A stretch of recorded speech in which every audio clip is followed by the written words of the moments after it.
Midnight Horror Stories. अस्सलाम वालेकुम and welcome to midnight horror stories.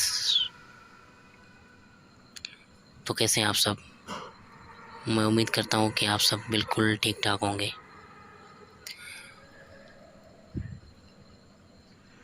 एक नए एपिसोड के साथ आप सबकी खिदमत में हाज़िर हो चुका हूँ।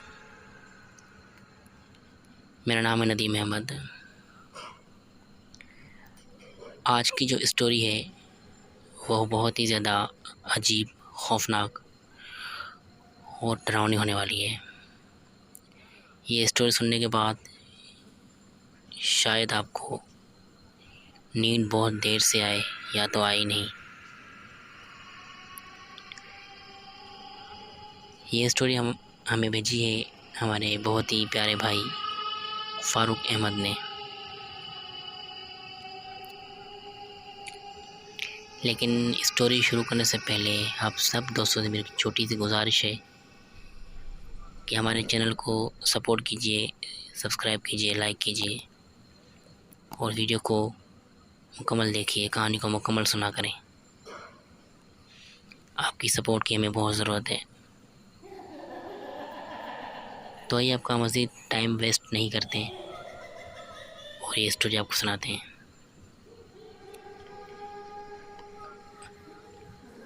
अस्सलाम वालेकुम नदीम भाई, मेरा नाम फ़ारूक अहमद है। बेसिकली मैं सिंध के एक गांव से हूँ।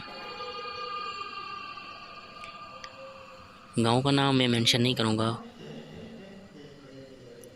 लेकिन इस वक्त मैं कराची में जॉब करता हूँ। ये कहानी बहुत पुरानी है, मुझे खुद नहीं पता कि कितनी पुरानी है। हमारे अब्बू हमें सुनाया करते थे और हमारे दादा जान भी, यहाँ तक कि हमारी नानी और नाना भी, और जितने भी हमारे गांव में बुज़ुर्ग हैं जो बड़ी एज के हैं वो भी ये कहानी हमें सुनाया करते थे।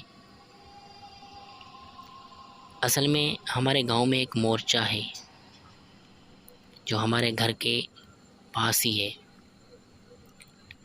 वो मोर्चा जहाँ पर इस वक्त बना हुआ है, जो आज भी मौजूद है, वो मोर्चा वो ज़मीन के बिल्कुल बीचों बीच है। मतलब उसके इर्द गिर्द ज़मीनें हैं, फसलें हैं।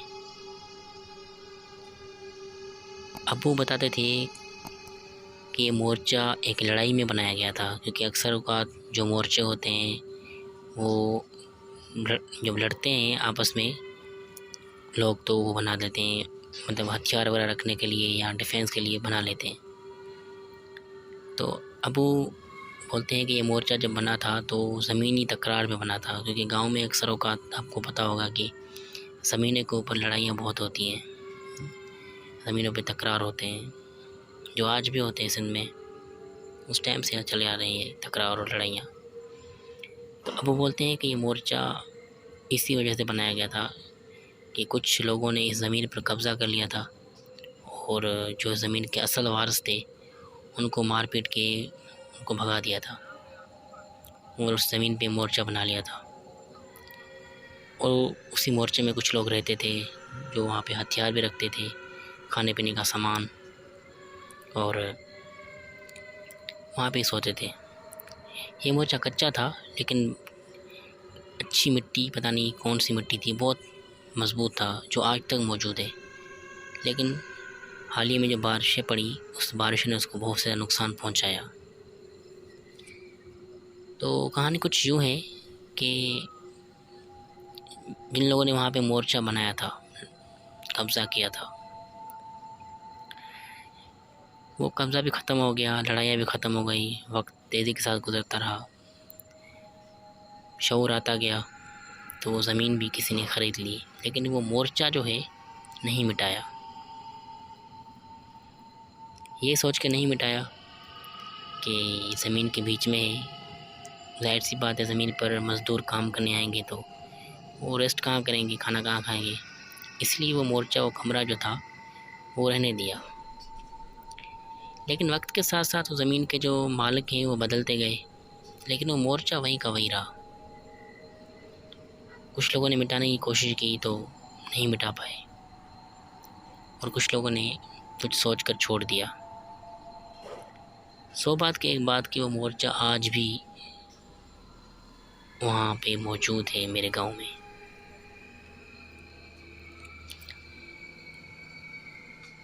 अबू बताते हैं कि शुरू में तो कुछ भी नहीं था उस मोर्चे में, कोई ऐसी एक्टिविटी हमें नज़र नहीं आई, ना ही सुनाई दी। लेकिन अक्सर औक़ात उस मोर्चे से बिल्लियों की आवाज़ें आती थी। जैसे बिल्लियाँ आपस में लड़ती नहीं हैं, ऐसे उस मोर्चे से बिल्लियों के लड़ने की आवाज़ आती थी। बिल्लियों की आवाज़ को हमने नॉर्मली लिया, क्योंकि जंगल था, फसलें थी, जंगली बिल्लियाँ भी हैं, तो हमें लगा कि कोई जंगली बिल्लियाँ आपस में लड़ रही हैं। कभी बिल्लियों की आवाज़, कभी कुत्तों की आवाज़ यहाँ वहाँ से आती रहती थी। लेकिन कुछ लोगों ने ये भी अफवाहें फैलाई कि उस मोर्चे से अजीब-अजीब आवाज़ें आती हैं, किसी औरत के रोने की आवाज़, कभी किसी बच्चे के रोने की आवाज़। लेकिन किसी भी बंदे ने सीरियस नहीं लिया और इस बात पे गौर नहीं किया, क्योंकि शऊर आता गया था और ज़माना बदल रहा था, तो इन बातों पे किसी ने इतना गौर नहीं किया। लेकिन हाल ही में कुछ साल पहले, 2-3 साल पहले एक वाक़या पेश आया। एक लड़का जो हमारे गांव का है, वो कहीं गया हुआ था और वापसी में उसको लेट हो गई, मतलब देर हो गई उसको बहुत ज़्यादा। तो जो ज़मीन है वहाँ पे तो अभी रास्ते बन चुके हैं, तो घर आने का रास्ता भी वहाँ से ही आता है, क्रॉस करता है उस मोर्चे के पास ही। अमूमन रात के टाइम उस मोर्चे के पास या बाहर कोई जाता नहीं है, कि जंगली जानवरों का ख़तरा भी होता है, सांप वगैरह ये वो, तो इस तरह से कोई नहीं जाता। लेकिन वो लड़का कहीं गया हुआ था, तो उसको लेट हो गई थी, तो वो वापसी में उसी रास्ते से आ रहा था, तो उसने किसी बच्चे की रोने की आवाज़ सुनी, जैसे बच्चा कोई ज़ोर ज़ोर से रोता है, और अजीब अजीब हंसने की आवाज़, अजीब अजीब बातों की आवाज़, जो ऐसी ज़ुबान थी जो शायद समझना नामुमकिन है, वो बंदा बताता है। पूरी होश आवाज़ में उसने मुझे बताया कि ऐसी आवाज़ थी, ऐसी ज़ुबान में वो लोग बातें कर रहे थे कि समझना नामुमकिन है। तो आप यूँ समझ लीजिए कि कोई कैसेट अगर हम उल्टी चला दें, कोई सीडी, कोई बातचीत, कोई गाना, या कोई ऐसी कोई भी बात हम अगर उल्टी चला दें तो कैसी लगेगी। ऐसी आवाज़ें वो बोल रही थी, और ऐसी बातें करने की आवाज़ें, साथ में बच्चे के रोने की आवाज़, फिर अजीब अजीब हंसने की आवाज़, फिर कोई चलने की आवाज़, ऐसे मतलब अजीब अजीब आवाज़ें वहाँ से आ रही थी। तो वो लड़का बहुत ज़्यादा डर गया। वहाँ से उसने जल्दी में निकलने में ही अपनी भलाई समझी। लेकिन वो बताता है कि मेरे पैर इतने भारी हो गए कि मैं वहाँ से कितनी भी कोशिश करूँ, वहाँ से नहीं निकल पा रहा था। मैं जितना चलूँ, लेकिन मेरा रास्ता जो है वहीं का वहीं था, वो कम नहीं हो रहा था।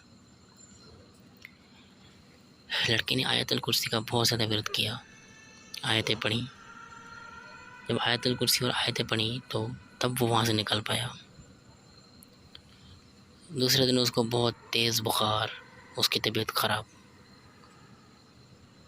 कुछ दिनों के बाद वो ठीक हुआ, तो उसने सब कुछ बताया कि ऐसे ऐसा उसने वहाँ पे सुना था। तो इस तरह से बहुत सारे वाक़यात उस मोर्चे के हवाले से हैं। एक वाक़या उस मोर्चे के हवाले से अबू बताते हैं कि ज़मीनों पे हम जब पानी देते हैं, तो अक्सर औक़ात जो पानी का टाइम होता है वो रात को होता है गाँव में। भाई आपका रात को 12 बजे पानी है, रात को 1 बजे पानी है। जो किसान हज़रात हैं, जो गाँव में रहने वाले लोग हैं, जो ये सुन रहे हैं, किसी का भी ताल्लुक़ गाँव से है, तो उसको उनको सब पता होगा कि पानी क्या होता है, कैसे दिया जाता है। तो पानी का उधर टाइमिंग होती है, 1 बजे आपका पानी है, 2 बजे हमारा पानी है, इस तरह से। तो अबू बोलते हैं कि एक दफ़ा हम अपनी ज़मीन पे हमारा पानी था, हमारा टाइम था रात को 1:30 बजे। तो मैं जैसे ही पानी देने के लिए लेने के लिए उठा, किसी और से अपनी ज़मीन के लिए खोलने गया था, जो वहाँ पे नदियाँ होती हैं जो, तो उसी मोर्चे से करीब ही मेरा गुज़र हुआ। तो मैंने कुछ ऐसा देखा कि मेरी आँखों पे आज भी मुझे यकीन नहीं होता कि मैंने क्या देख लिया था। अब वो बोलता है कि मैंने एक औरत देखी वहाँ पे फसल के बीचों बीच, जहाँ पे औरत की जाने का तस्वर भी हम नहीं कर सकते उस टाइम, रात के टाइम और ना दिन के टाइम, एक औरतें तो बाहर जाती नहीं है। अब वो बोलते हैं कि वहाँ पे मैंने एक औरत देखी जो उस मोर्चे के दीवार से टेक लगाए बैठी हुई थी, बाल खुले हुए थे, अजीब चेहरा था, बहुत खौफनाक। लेकिन एक पल में ही वो मुझे वो 2 सेकंड के लिए दिखी, तीसरे सेकंड में वो गायब हो गई।